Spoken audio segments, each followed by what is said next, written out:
Okay, so the purpose of this video is to teach the Kaplan method for reading comprehension. Chris, if you could read the heading and the first bullet point, please. Critical reading, finding what matters. The reading test is always the third section of the ACT. It presents 4 passages and 40 questions to be completed in 35 minutes. Thanks, Chris.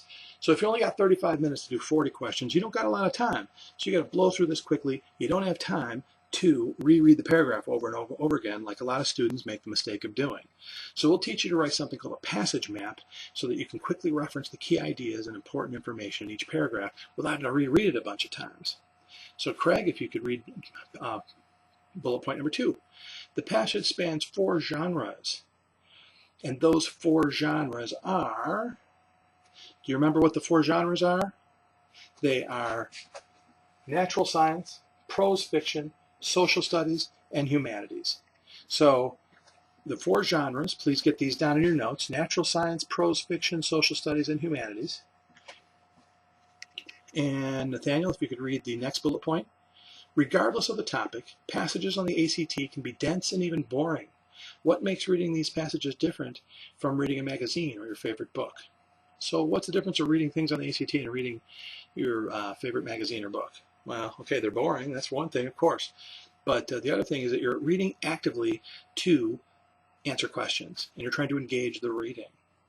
So Joe, if you could read B. The Kaplan method for reading comprehensive. 1. Read actively, taking notes as you go. Why is more important than what? Keep straight who said what. So what does that say to you, Joe? It says that you're actively reading, right? You're thinking about the reading, you're engaging the reading, and you're putting little brief notes by each paragraph as you write. So little notes, so you don't have to reread this whole paragraph when you're doing the test. You put little notes in the margin by each paragraph. So Michael, if you could read number 2, research the question stem, looking for clues. So Michael, what kind of clues might there be on the in the message stem? You know, clues like line references, right? Exactly, line references. You know, the paragraphs on the reading have little line numbers by them, and sometimes those line numbers are referenced in the question. What else might there be? That's right, phrases that kind of give you hints of what the question type might be later. Exactly, little keywords and phrases. And when you find those keywords, make a little tick mark underneath them or underline them so your eyes will go right back to them when you're when you're answering the questions later. And Chris, if you could read the number 3, predict before you peek. The answer is always in the passage. So this is very important. The test makers know that students are trying to save time. They don't have a lot of time during the reading, so they're trying to peek at the answers and try to get a clue what the answers are going to be before they finish reading. So they know that they can put trap questions. That is, questions that are just right enough to trick you, trap you into taking those as the answer, but just wrong enough to not be the answer and to lose your points on the ACT exam. So don't fall for the trap questions. Don't peek first. Predict what the question is going to be. Put your hand over the answer, the questions when you're reading, and predict what you think the question is going to be before you even look at them. And then after you've read it, you look and find the question choice that matches your prediction. So number A, Joe, if you could read that. So A, what is active reading and how is it different than passive reading? So active reading is asking questions as you read, asking why is the author writing what he's writing. So very good, Joe. And Michael, if you could read B, ask questions like, why did the author write this? Why did the author include this word, detail, or sentence? What is the author talking about? What side is the author taking? So thanks, Michael. So you're actively reading, trying to get in the head of the author.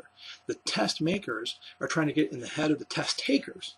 Well, you as a test taker, you're going to get in the head of the test makers and the head of that author and try to predict what questions he's going to ask and what the right answers would be.